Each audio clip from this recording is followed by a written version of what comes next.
Unbox muna natin yung salamin na binili natin para sa vehicular under chassis vehicular. Alam niyo yun, yung salamin na ginagamit para sa ilalim ng sasakyan. May gunting ka dyan, Day? Huwag na. Huwag na, huwag na.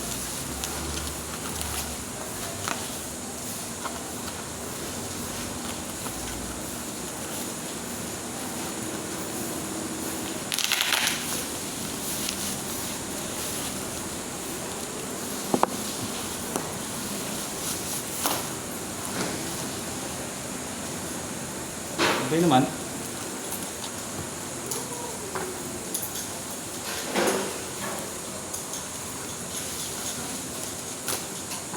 Ano yun na? Lug na lang, problema niya.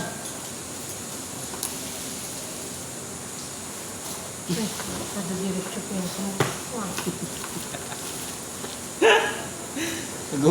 Nagulat yung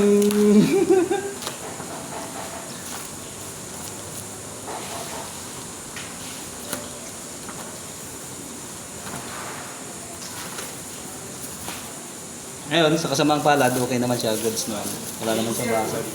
Mas malinaw. Yan sir, pasok lang po kayo dyan sir. Tanong mo lang dyan sir. Yan na. Okay naman siya, super, so good. Wala namang basag.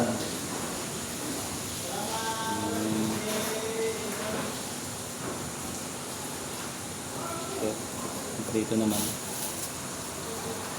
Yun nga lang, wala yung isang, ayun na, nilaglag. Kaya siya. Kailangan na lang natin palitan yung isa. Nakita nyo naman to guys, kung gaano nakasira. Sira na yung ano nila. Yung dating ano dito, wala man lang ano, ayan. Nag-initiative na lang ako na bilhan. Bilhan na lang natin. Total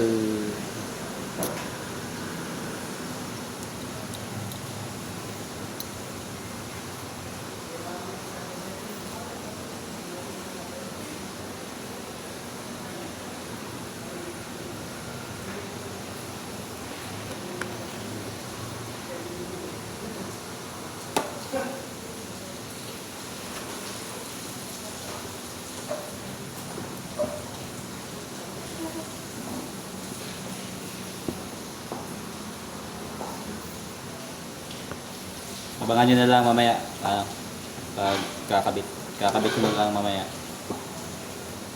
kakabit ko na lang muna para ano, sirang-sira na, kakabit ko na lang mamaya, abangan nyo na lang. Thank you, bye bye.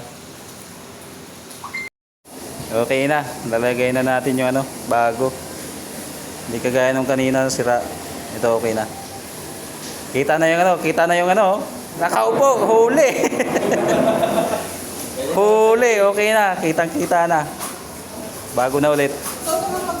May ano tayo, bago na tayong under chassis vehicular mirror. Sige. Pwede na. Bago na. Nga lang, yung handle niya, hindi bago. Baka sa sunod na lang natin palitan yan. Pag na. May extra na ulit tayong budget. May extra budget lang tayo. Kaya, nabila natin bago. Hanggang dito lang. Thank you.